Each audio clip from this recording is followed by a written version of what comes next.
Hello, dearest viewer. This is the Worship Room live on Equa Television. This is where we discuss on worship. What does worship mean to you? Who do you worship? Why do you worship? Where do you worship? When do you worship? I pray this program blesses you today as you listen. My name is Fred Kwada, and I have powerful men of God. Yeah, it's nice being here again. Your smile is killing me. Please take it easy. Mr. Israel Daniels, always a pleasure, having all of us join on the show to discuss on worship. Interestingly, God has given us a privilege that is rare. Number one, we are within this generation where, we need to actually carry each other along regarding anything that concerns our faith. We can see that the likes of people in their 60s and 70s, they are already fading, and it's their joy that they see a crux of young people coming up, to talk about issues that concerns the faith. And so for us, it's really a great privilege that we're talking about this. That's right. And I believe that God has been using us mightily on this show.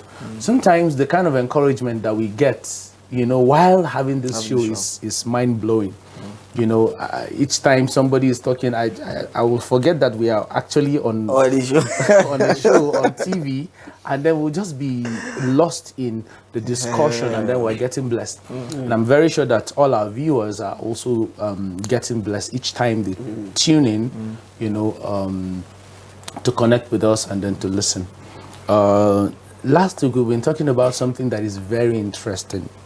As we all know, people have been going through a lot in recent times.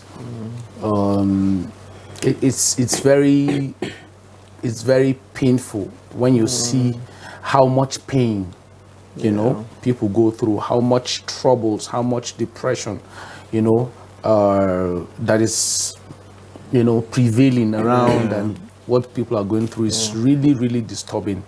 And for us as believers, as worshippers, we need to actually put that into consideration. What do we do as believers when faced with certain circumstances? Or perhaps can we be bold to say that as believers, these things will never come to us? Can we actually say that, just like we say in one of the songs we sing before, me, I no go suffer, I no go beg for bread. So, God of miracle, now my papa, and all these things. So, but what is the Bible telling us as believers? Is the Bible telling us that we will not face persecution? Is the Bible telling us that there won't be times in our lives that we'll be confronted with certain difficulties? Is the road going to be very smooth for us as believers and all that? If we don't understand this, our worship life will be lopsided. I mean, it's not going to be balanced. Because when it comes to seasons in our lives, when things seem to be flowing well, we will rejoice and be glad and worship and do all that we can do. But when tough time comes, we can easily get discouraged and back out. And so it's important for us to actually discuss issues that concerns us as it relates to happenings around us. So we'll be talking about in times like this. This is a topic that is very wide, but we trust God that is going to be leading us as in from there. What are the times that we're in? Are we in very pleasant times? There is cash everywhere, especially in Nigeria.